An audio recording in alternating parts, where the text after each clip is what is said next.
이달에 말씀하겠습니다. 야곱아. 여러분 늦게 나오면 내가 굉장히 민망해질 수 있습니다. 자, 다시요. 야곱아, 너를 창조하신 여호와께서 지금 말씀하시느니라. 이스라엘아, 너를 지으신 이가 말씀하시느니라. 너는 두려워하지 말라. 내가 너를 구속하였고 내가 너를 지명하여 불렀나니 너는 내 것이라. 내가 물 가운데로 지날 때에 내가 너와 함께 할 것이라. 강을 건널 때에 물이 너를 침몰하지 못할 것이며 내가 불 가운데로 지날 때에 타지도 아니할 것이요 불꽃이 너를 사르지도 못하리니 대전하는 여호와 내 하나님이요 이스라엘의 거룩한 이요 내 구원자임이라. 이사야 43장 1절에서 3절 상반절 말씀. 이 말씀이 여러분 말씀 되시기를 예수님 이름으로 축복합니다. 이 말씀을 가지고 우리가 기도문을 만들었습니다. 우리를 창조하고 지명하여 부르신 여호와 하나님, 두려워하지 않겠습니다. 우리는 하나님의 것이기 때문입니다. 두려움이 우리를 침몰하지 않게 하옵소서. 고난이 우리를 사르지 않게 하옵소서. 어떤 장소 어떤 상황에서도 우리와 함께하여 주옵소서. 예수님의 이름으로 기도합니다. 하나님이 여러분의 기도 들으신 줄 믿습니다. 아멘. 고맙습니다. 오늘 말라기 말씀인데요. 말라기란 사람이 있습니다. 말라기란 선지자는 구약 시대의 마지막 예언자입니다. 그가 활동한 이후 신약 시대가 시작되기까지 약 400년간은 예언 활동이 없던 침묵기였습니다. 말라기서는 백성들이 음성언어라고 말하죠. 말로 하나님께 반항하고 불신하는 태도에 대해 하나님께서 책망하시는 내용을 담고 있습니다. 오늘은 이 부분을 살펴보려고 합니다. 예배 가운데 성부 하나님의 풍성한 은혜와 성자 예수 그리스도의 깊은 사랑 그리고 성령 하나님의 충만한 임재하심이 우리 모두와 함께 하시기를 예수님 이름으로 축복합니다. 아멘. 말라기서에 말에 대해서 지적하는 부분이 있습니다. 제가 이제 말라기서 읽으면서 참 말로 하나님을 가슴 아프게 하는구나. 이 부분을 이제 우리가 좀 인식하고 가면 좋겠다. 이런 마음이 자꾸 들어서 오늘 이 말씀을 전합니다. 말라기 2장 17절에 너희가 말로 여호와를 괴롭게 하고도 이렇게 있습니다. 보십시오. 사람의 말은 영적입니다. 그러니까 영적이라고 사람의 말은 이제 이게 커뮤니케이션 수단이고 신호 체계이고 뭐 이렇게 말을 하지만 우리는 말을 뭐라고 부르냐면 말은 영적인 것이다. 그럼 영적이 뭐냐? 영적이라는 것은 하나님과 직접적으로 연결되어 있다는 의미입니다. 영적이라는 것은 하나님과 관련이 있다는 겁니다. 이 말이 그냥 인간들끼리 주고받는 말이 아니라 이 말은 영적인 것이고 이 말이 하나님과 관계되어 있다는 겁니다. 사람은 말로 하나님께 영향을 미치며 심지어 사람은 말로 창조자 하나님을 괴롭힐 수도 있습니다. 사람이 뭐라고 창조주를 어떻게 피조물 인간이 이 연약한 게 괴롭힐 수 있느냐? 근데 성경은 뭐라고 이야기하냐면 네가 하나님을 괴롭힐 수 있다고 이야기를 하는 겁니다. 우리 말라기 2장 17절에 있습니다. 여러분 읽어볼래요? 시작. 너희가 말로 여호와를 괴롭게 하고도 이르기를 우리가 어떻게 여호와를 괴롭혀 드렸나이까 하는도다. 말로 사람은 하나님을 괴롭힐 수 있는 엄청난 존재입니다. 말로 하나님을 괴롭힐 수 있는 능력이 우리에게 있습니다. 왜 말로 하나님을 괴롭힐 수 있느냐면 하나님은 사람의 말에 귀를 기울이십니다. 우리 시편 94편 9절 있습니다. 여러분 읽어볼래요? 시작. 귀를 지으신 이가 듣지 아니하시랴 눈을 만드신 이가 보지 아니하시랴. 하나님이 우리의 귀를 지으신 그분이 우리의 말을 듣고 있다는 겁니다. 하늘에 계신 하나님은 땅에 사는 사람들이 하는 모든 말을 빠짐없이 경청하십니다. 우리 전도서 5장 2절 여러분 읽어볼래요? 시작. 너는 하나님 앞에서 함부로 입을 열지 말며 급한 마음으로 말을 내지 말라. 하나님은 하늘에 계시고 너는 땅에 있음이니라. 그런즉 마땅히 말을 적게 할 것이라. 그래서 전도서를 기록한 솔로몬은 우리에게 말을 삼가고 적게 하라고 충고합니다. 하나님이 하늘에서 땅에 사는 우리 인간들을 굽어 보시면서 인간들이 하는 모든 말들을 하나님이 경청하시고 잘 듣고 계시다는 겁니다. 성경이 그렇게 이야기하는 겁니다. 예수님의 제자 마태는 우리가 이 세상에 했던 모든 말에 대하여 심판날에 하나님께 해명해야 한다고 경고합니다. 우리 마태복음 12장 36절 여러분 읽어볼래요? 시작. 내가 너에게 이르노니 사람이 무슨 무익한 말을 하든지 심판날에 이에 대하여 신문을 받으리니. 세 번역 이렇게 되어 있습니다. 이것도 여러분 읽어볼래요? 시작. 너에게 말한다. 사람들은 심판날에 자기가 말한 온갖 쓸데없는 말을 해명해야 할 것이다. 참 하나님이 심판날에 우리에게 해명을 요구하시는 겁니다. 근데 우리가 했던 모든 말, 쓸데없는 말조차도 하나님 앞에 해명해야 된다고 이야기하니 제가 그 생각을 해봤습니다.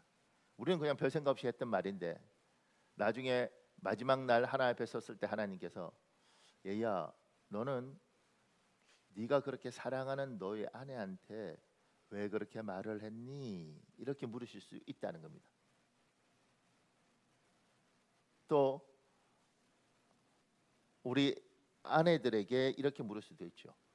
얘야 너는 왜 너희 남편한테 그렇게 마음이 상하고 때로는 아버지로서의 자존감을 다 무너뜨리고 가장으로서 위험을 다 꺾어버리는 왜 그런 이야기들을 너는 했니? 네가 그렇게 한 이유는 뭐니? 이렇게 하나님 물으실 수 있다는 거예요. 심지어 너는 너의 자녀에게 왜 그렇게 말을 했니? 하나님이 우리에게 해명을 요구할 수 있다는 겁니다. 그러면 이제 복잡해지죠. 할 말이 참 그리고 생각해보면 내가 그때 왜 그랬을까? 그러니까 천국 가기 전에 마지막 날에 우리 하늘의 하나님이 이 땅에 사는 인간들의 모든 말을 경청하시고 마지막 날에는 야 그거 난 도저히 이해가 안 가고 왜 저렇게 말하면 모두가 아플 텐데 또 왜 그렇게 말을 했니? 한번 이야기를 해봐. 이렇게 말을 하실 때 우리는 어떻게 해명해야 하는가?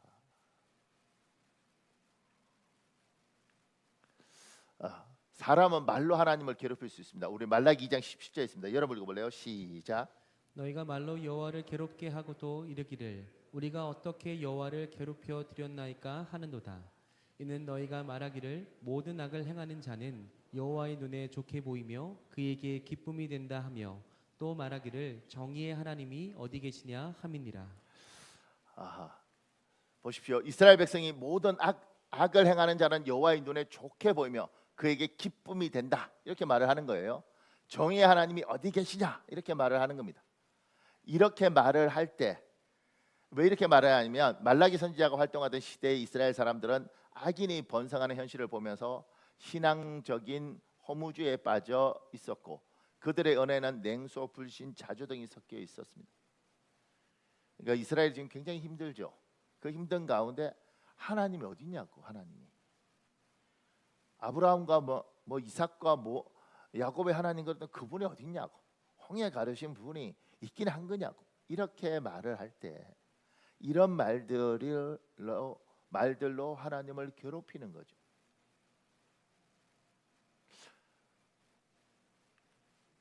사람은 말로 하나님을 대적할 수도 있습니다. 말라기 3장은 이렇게 있습니다. 여러분 읽어볼래요? 시작. 여호와가 이르노라 너희가 완악한 말로 나를 대적하고도 이르기를 우리가 무슨 말로 주를 대적하였나이까 하는도다. 이는 너희가 말하기를 하나님을 섬기는 것이 헛되니 만군의 여호와 앞에서 그 명령을 지키며 슬프게 행하는 것이 무엇이 유익하리요. 지금 우리는 교만한 자가 복되다 하며 악을 행하는 자가 번성하며 하나님을 시험하는 자가 화를 면한다 하노라 함이라. 저런 말 듣다 보면 그 생각 들지 않습니까? 제가 말씀 준비할 때는 몰랐는데 준비하고 나서 야, 지금 우리가 사는 시대처럼 저 시대도 똑같았네.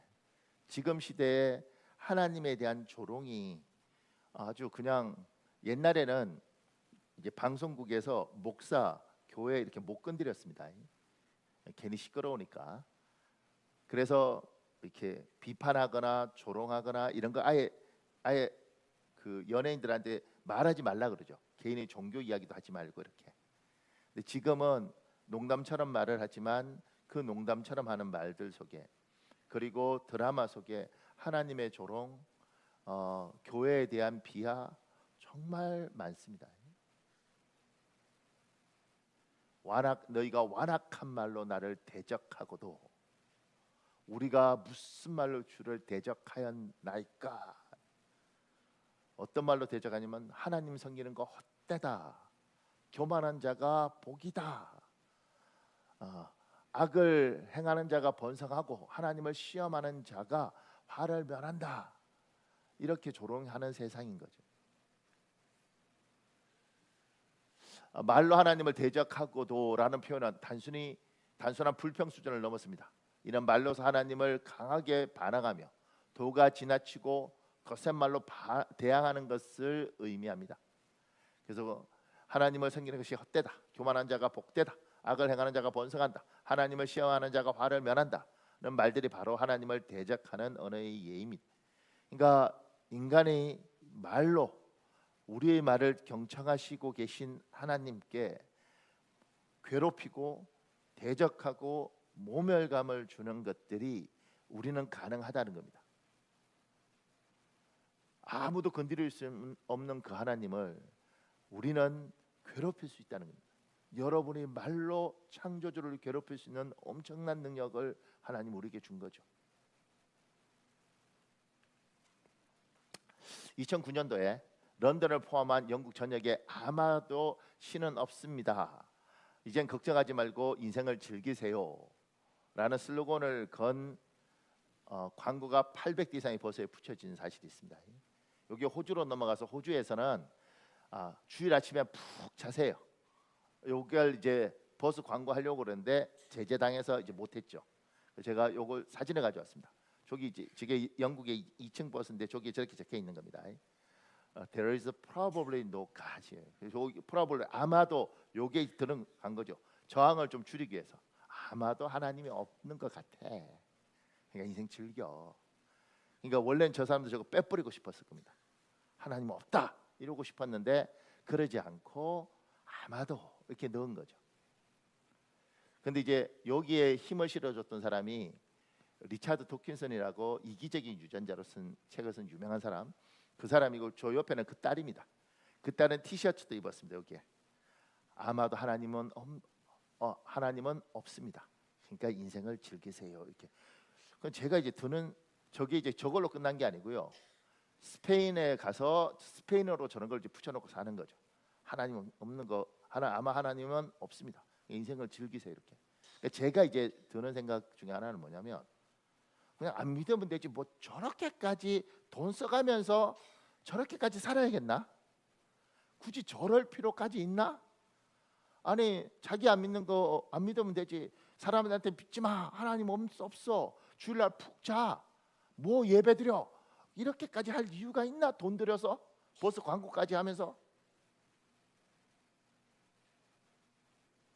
근데 여러분 표정은 목사님 그렇게까지 열낼 필요가 있나요? 뭐 이런 표정으로 오시는데 열이 나죠.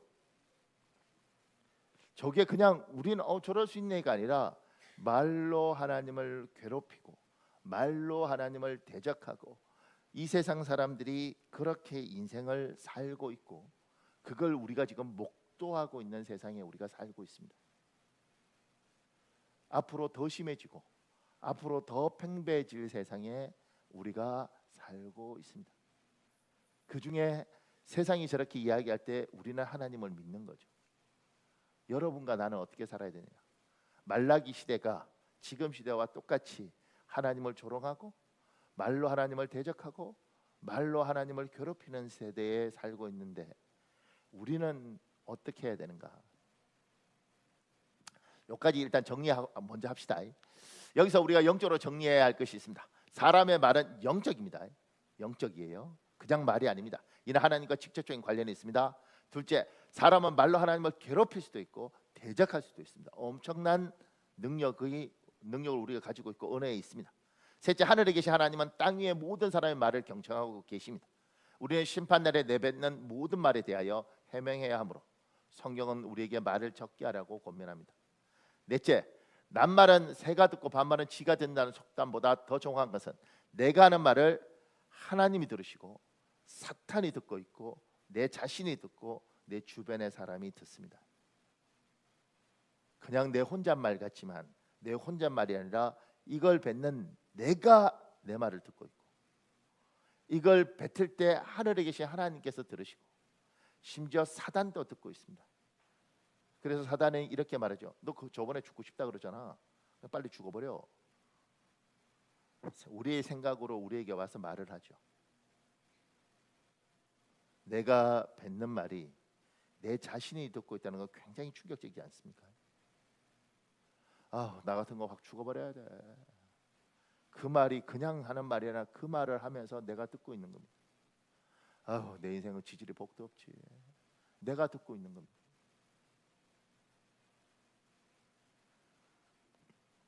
그리고 참고로 이제 부부끼리 이제 뭐 식탁이나 이런 데서 밥 먹을 때 그냥 아무 말이나 막 하면 안 됩니다. 왜냐하면 조그만 놈들 기저귀 차고 기어다니는 놈들 다 듣고 있습니다. 진짜 세상 다 썩었어. 기어다니면 듣습니다. 썩었어 이렇게. 영어 유치원 보내면 뭐 하겠냐고. 200만 원씩 주면서 애가 듣고 이제 썩었어. 믿을 놈 한 놈도 없어. 믿을 놈 없어. 저 인간들 믿어야 되나? 믿을 놈 없어. 그렇게 다니는 거죠. 그래서 우리 부부는 밥 먹을 때 말을 하면 좌우를 보고 말을 합니다. 나만 웃기나? 그러니까 왜냐면 자녀 교육 시키면 뭐 하냐고요. 애들이 듣고 생각하죠. 에이 더러운 놈들.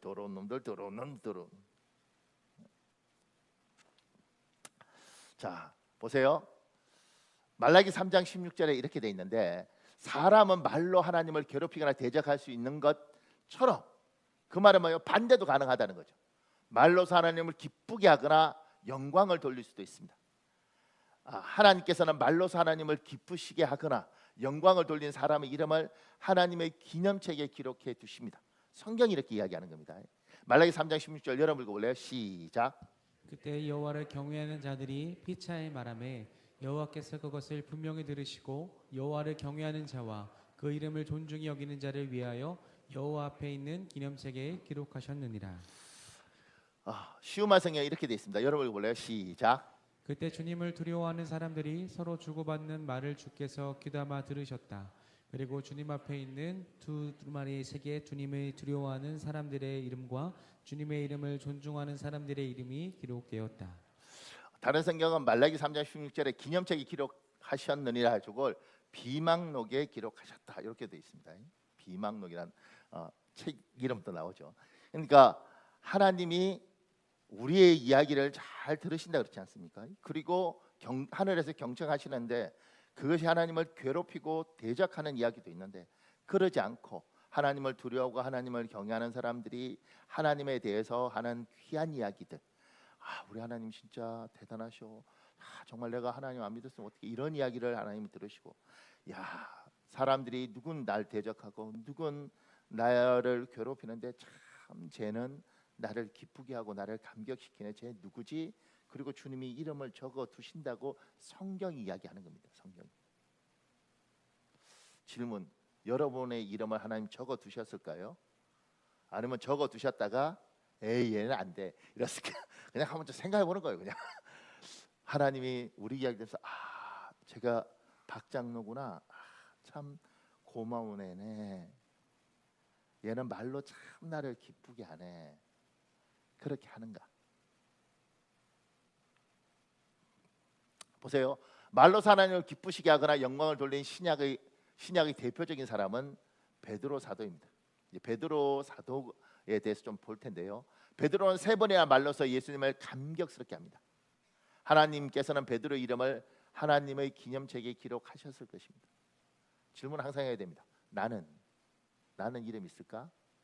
첫 번째, 대중들 사이에서 예수님이 그리스도이신지 대한 논쟁이 많았을 때 마태복음 16장에서 베드로는 뜨거운 신앙 고백으로 예수님을 감격하게 하는 겁니다. 기쁘게 드리는 겁니다. 우리 마태복음 16장 여러분 읽어볼래요? 시작. 이르시되 너희는 나를 누구라 하느냐? 시몬 베드로가 대답하여 이르되 주는 그리스도시요 살아계신 하나님의 아들이시니이다. 예수께서 대답하여 이르시되 바요나 시몬아 내가 복이 있도다. 이를 내게 알게 하니는 혈육이 아니요 하늘에 계신 내 아버지이시니라.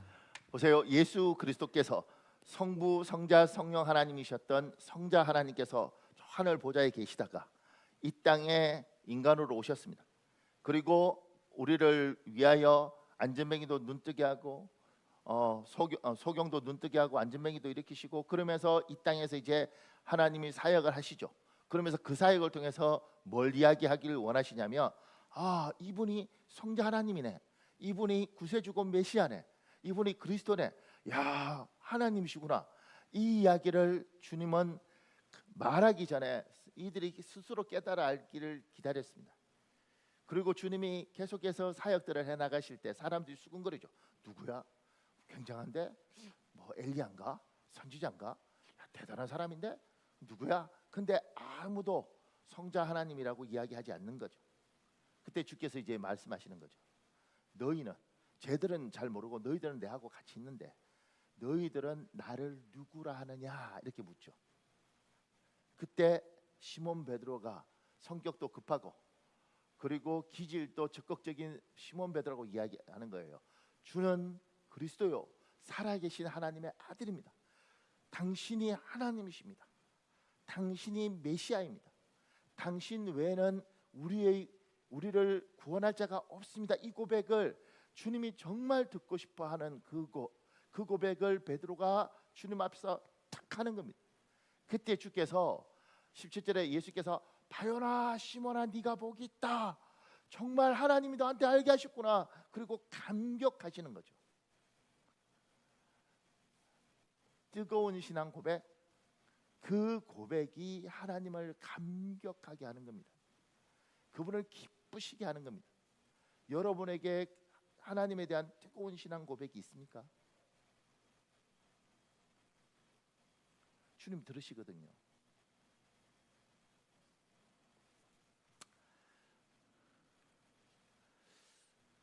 (25년) 전에 이런 일이 있었습니다. 보세요.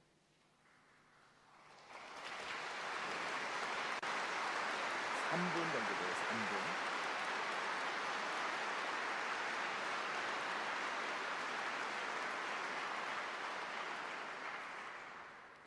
국왕폐하, 왕세자와 공주 등 왕실 가족 여러분, 노르웨이 노벨위원회 위원 여러분, 그리고 내외 귀빈과 신사숙녀 여러분, 노르웨이는 인권과 평화의 성지입니다. 노벨 평화상은 세계 모든 인류에게 평화를 위해 헌신하도록 격려하는 숭고한 메시지입니다. 저에게 오늘 내려주신 영예에 대해서 다시 없는 영광으로 생각하고 감사를 드려 맞이했습니다.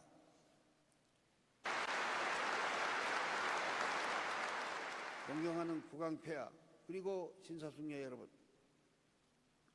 마지막으로 제 개인에 대해서 잠시 말씀드릴 것을 허락해 주시기 바랍니다. 저는 독재자들에 의해서 일생에 5번에 걸쳐서 죽음을 고비를 겪어야 했습니다. 6년의 감옥살이를 했고 40년을 연금과 망명과 감시 속에서 살아왔습니다. 제가 이러한 시련을 이겨내는 데는 우리 국민과 세계의 민주인사들의 성원의 힘이 컸다는 것은 이미 말씀드렸습니다.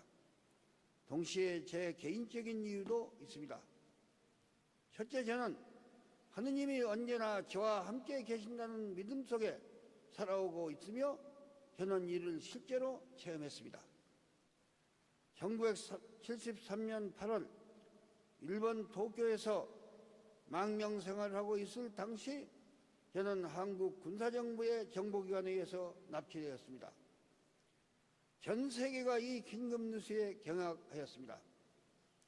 한국의 정보기관원들은 저를 일본 해안에 정박 중에 있던 그들의 공작선으로 끌고 가서 전신을 결박하고 눈과 입을 막았습니다. 그리고 저를 바다에 던져 수정하려 했던 것입니다. 그때 저의 머릿속에 예수님이 선명하게 나타났습니다. 저는 예수님을 붙잡고 살려줄 것을 호소했습니다. 바로 그 순간 저를 구원하는 비행기가 와서 저는 죽음의 찰나에서 구출되었던 것입니다.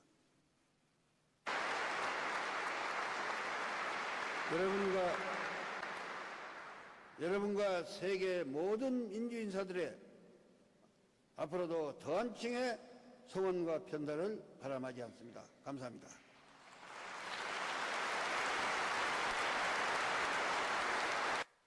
저는 이제 저 영상 볼 때마다 개인적으로 이제 두 가지 생각을 해요.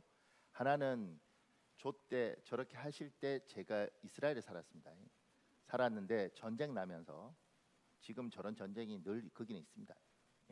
나면서 제가 요르단으로 이제 도망가는데, 왜냐하면 레바논 바로 밑에서 언제든지 죽을 수 있었거든요. 그래서 도망가는데 이제 그때 이스라엘 지금 저 2000년도잖아요. 저 때 보세요.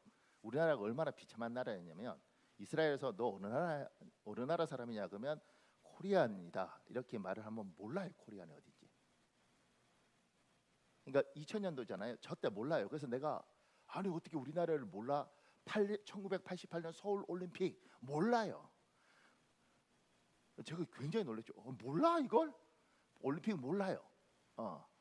그러니까 그냥 설명할 때 항상 중국과 일본 사이에 있는 나라가 있어. 한국이란 나라가 그런 나라가 있어. 그게 우리나라야. 이랬던 시절입니다.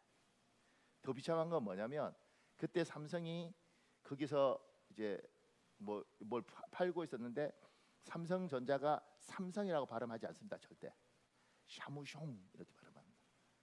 왜냐면 일본 물건처럼 팔려고. 기아가 그때 기아차 팔았거든요.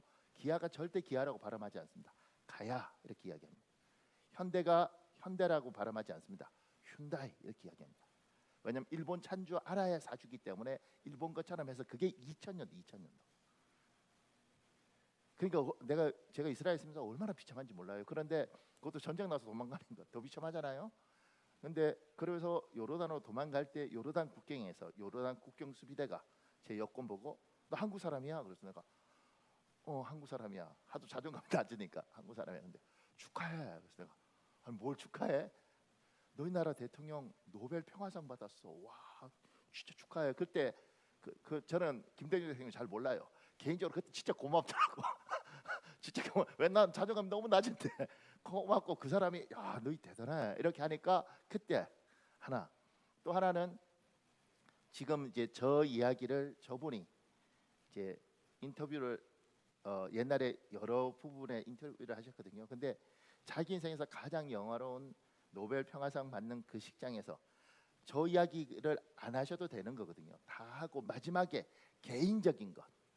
저 이야기를 꼭 하고 싶었던 거예요. 개인적으로 예수님이 나에게 나타나셨고 그분이 나와 평생 함께 하셨고 그날 나이가 그들이 거기서 날 죽여서 바다에 던지자 그럴 때 주님 붙들고 내가 살려달라고 저긴 저렇게 간단하게 말했지만 이제 옛날 신동아인가요? 뭐 그런 데 보면 자세하게 나와 있거든요. 근데 거기서 살려달라고 그렇게 간절하게 내가 매달렸고 그리고 그때 비행기 소리가 탁탁탁 나면서 죽이지 말아라 이렇게 하면서 자기가 살았다 그 이야기를 해요. 가장 영화로운 순간에 하나님이 내 하나님이시고 그분과 나는 함께했고 그분이 날 살려줬고 이 고백 이게 하나님을 베드로 고백처럼 기쁘게 하고 감격스럽게 하신다는 거죠. 가장 영화로울 때 가장 반짝일 때 우리들 중에 그런 사람도 있습니다. 목사님 그렇게 했다가 나중에 제가 잘못되면 그건 그거고 이건 이거고 이것 때문에 이 영광 하나님 앞에 하나님을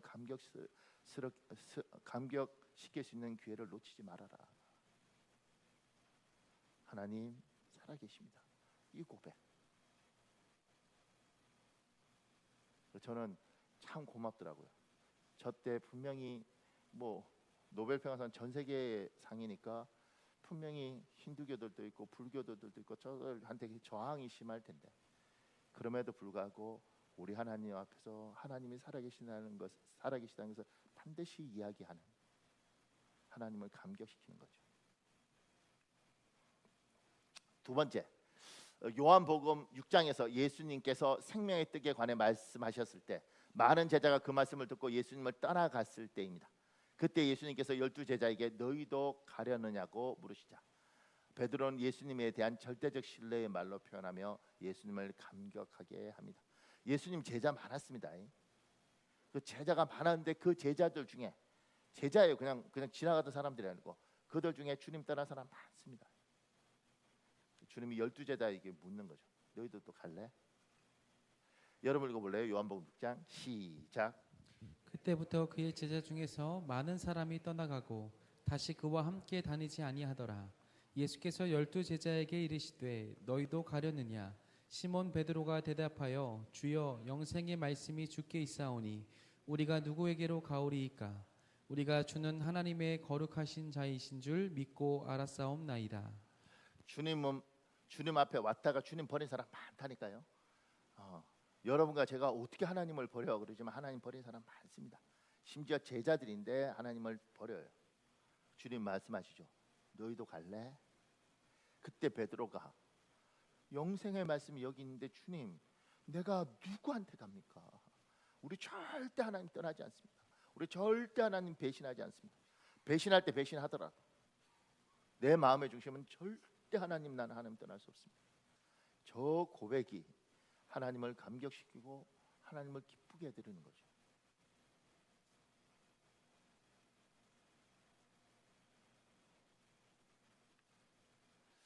조금 전에 버스에 아마 하나님 없을 거야.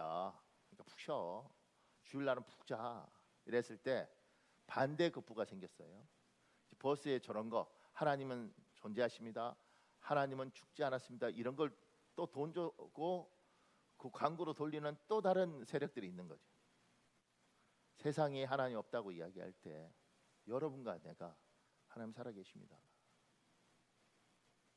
우리 하나님 살아계십니다. 누군가는 말을 해야 되는 겁니다. 싸우란 이야기가 아니고 다투란 이야기가 아니고 당신들이 뭐라 그랬던 당신 하나님 못 만났으니까. 근데 우리 하나님 살아계시고 우리 하나님 살아계시다는 걸 내가 온몸으로 체험하고 지금까지 살았으니 우리 하나님 살아계십니다. 이건 우리 일이란 거예요. 저는 우리 교회 목회하면서 참 저는 영화로운데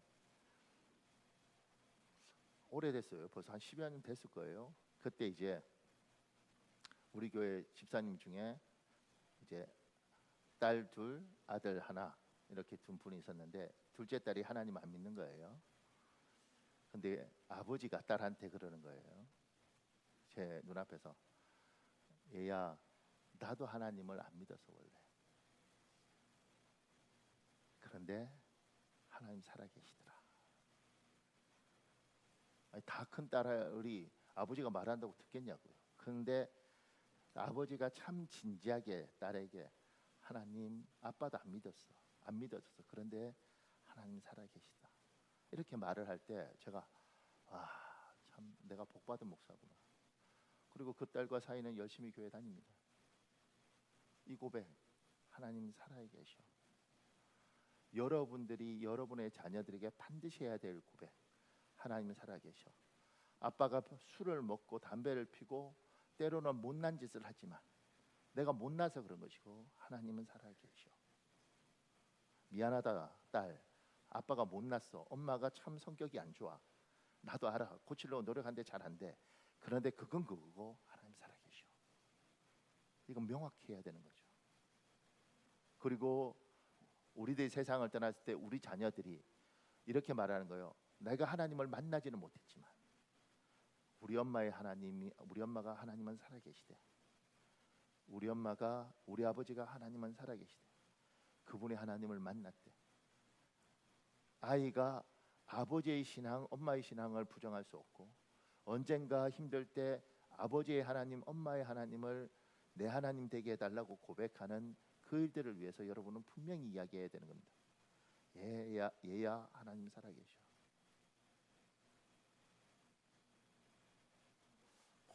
자녀들에게 부족하지만 이 고백하시는 여러분 되시기를 예수님 이름으로 축복합니다.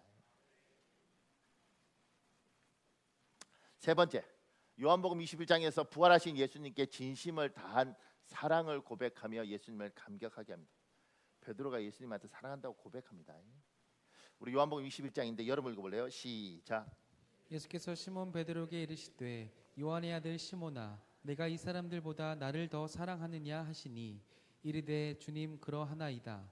내가 주님을 사랑하는 줄 주님께서 아시나이다. 이르시되 내 어린 양을 먹이라 하시고 또 두 번째 이르시되 요한의 아들 시몬아 내가 나를 사랑하느냐 하시니 이르되 주님 그러하나이다. 내가 주님을 사랑하는 줄 주님께서 아시나이다. 이르시되 내 양을 치라 하시고 세 번째 이르시되 요한의 아들 시몬아 내가 나를 사랑하느냐 하시니 주께서 세 번째 내가 나를 사랑하느냐 하심으로 베드로가 근심하여 이르되 주님 모든 것을 아시오매 내가 주님을 사랑하는 줄을 주님께서 아시나이다. 예수께서 이르시되 내 양을 먹이라. 주께서 베드로에게 물으시죠. 얘야 네가 나를 사랑하느냐 이렇게 물으십니다. 아마 저희 아버님 동네는 저렇게 물으면 이렇게 말을 하셔요. 그 동네는 그걸 꼭 말로 해야 되겠습니까? 보면 모릅니까? 이렇게 여보 제발 사랑한다고 말 한번 해주면 안 돼? 그걸 기어이 말로 해야겠니? 보면 몰라? 그때 우리는 이렇게 말했죠. 몰라! 말로 해줘야 돼. 이렇게 눈치로 아는가 하고 하나님이 음성 언어 이거는 인간에게만 준 겁니다. 동물의 말을 언어학적으로는 신호 체계라고 이야기를 합니다. 음성 언어라고 이야기하지 않고 오직 음성 언어를 사용하는 건 오직 인간입니다. 이 음성 언어 정확한 자음과 모음을 가지고 그 다음에 문장을 고난도의 문장을 구사할 수 있는 이 하나님 주신 특별한 기능을 가지고 이야기하는 거죠. 하나님 제가 하나님을 진심으로 사랑합니다. 이렇게 정확하게 말을 하는 것. 우물우물거리지 않고 중얼중얼거리지 않고 명확하게 하나님 제가 하나님을 진심으로 사랑합니다. 이 고백이 하나님을 감격시키는 겁니다. 이게 잘 모르시면 여러분에게 자녀가 있으면 여러분의 자녀가 아버지 제가 진심으로 아버지를 사랑합니다. 그리고 이제 뒤에 뭐 용돈 좀 주세요 이러면 이제 재미없죠. 근데 그런 거 말고 정말 아버지 제가 진심으로 아버지를 사랑합니다. 엄마 내가 엄마를 정말 많이 사랑해요. 그 고백을 딱 들으면 여기서요 뭔가가 굽덕굽덕굽덕 못 들어보셨군요. 들어보시면 압니다. 막 자는데도 막 툭툭툭툭툭 물었습니다. 갓난 아기일 때야 얘들은 우리한테 붙어서 살아야 되니까 막 애교를 떨잖아요. 예쁜지 이러면 하고. 근데 그러지 않고 이 아이가 장성해서 생각이 굵어지면서 어느 순간인가 아버지 참 애쓰셨습니다. 제가 아버지 많이 존경하고 사랑합니다. 엄마 참 노력 많이 하신 거 압니다. 제가 엄마 사랑하고 존경합니다. 이거요. 이건 돈으로 살 수도 없고 구할 수도 없습니다. 그런데 인간이 말로 하나님을 괴롭히고 하나님을 대적하는 이 세상에서 우리가 입술로 하나님께 이야기한 거죠. 하나님 내가 진심으로 하나님을 사랑합니다. 땅의 인간이 하늘의 하나님께 피조물이 창조주께 또박또박 하나님 주신 특별한 능력을 가지고 고백을 하는 겁니다. 내가 하나님을 사랑합니다. 저는 개인적인 신앙 고백이 있습니다. 어쩌다가 그렇게 하는지 모르지만 어느 날부터 항상 그러더라고요. 주님 소도 비빌 언덕이 있는데 저는 비빌 언덕이 없습니다. 하나님이 외면하시고 등 돌리면 주님 저는 갈 데가 없습니다. 그러니까 하나님 저 버리지 마십시오. 저도 하나님 안 버리겠습니다.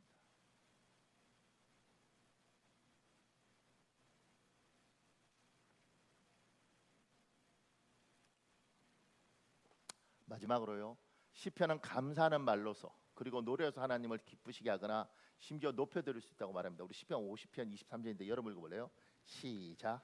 감사로 제사를 드리는 자가 나를 영화롭게 하나니. 하나님 앞에 하나님 감사합니다. 이 말이 하나님을 영화롭게 하나님을 높여드린다는 거거든요. 아니 하나님이 더 어떻게 높아지시겠습니까? 근데 그분을 더 높여드릴 수 있는 방법이 주님 감사합니다. 이 말이 하나님을 높여드리고 하나님을 영화롭게 만든다는 거예요. 저 말 제가요. 저는 뭐 사람 욕하는 거 좀 싫지만 패역한 그리스도인들을 압니다. 패역한 그리스도인들은 감사가 절대 없습니다. 그들은 하나님이 그들에게 해줬던 것에 대해서 손톱만큼도 감사하지 않습니다. 오직 더 받아야 되죠. 그리고 자기는 덜 받았다고 생각하죠. 그래서 그 사람들은 이런 찬송 안 합니다. 그 은혜가 내게 족하네. 이 찬송 절대 하지 않습니다. 안 좋게 더 받아야 돼. 근데 누군가는 병들어서도 이렇게 고백하더라고요. 하나님, 병든 몸이지만 하나님 앞에 나오게 해주셔서 감사합니다. 누구는 가난하고 서럽고 배고픈 인생을 살아도 이렇게 말하더라고요. 하나님, 내가 가난하고 서럽고 배고프지만 하나님 알게 해주셔서 감사합니다. 시편 69편 세 번역 여러분 읽어볼래요? 시작. 그때 나는 노래를 지어 하나님의 이름을 찬양하련다. 감사의 노래로 그의 위대하심을 알리련다. 이것이 소를 바치는 것보다 뿔 달리고 굽 달린 황소를 바치는 것보다 주님을 더 기쁘게 할 것이다. 하나님을 찬양하고 하나님을 높여드리고 감사하다고 이야기하고 이것이 하나님을 기쁘게 한다는 거예요. 그래서 제가 30초짜리 클립 하나 가져왔습니다. 저분이 사고 많이 치셨더라고요. 그러다가 진짜 외로울 때 하나님을 만났는가 봐요. 안녕하세요, 어진호입니다. 반갑습니다.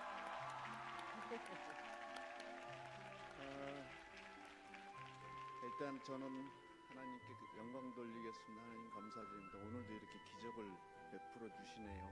그리고 다시 저를 분치를 할 수 있도록 매일 기도했던 제 아내 감사합니다. 그리고 제 식구들, 제 스토리제이 식구들 나중에 다시 인사드릴게요. 그리고 우리 오스제 팀들은 밥 쏠게요. 그러니까 저 짧은 30초짜리 제가 이제 조금 몇 개 준비한 게 있었는데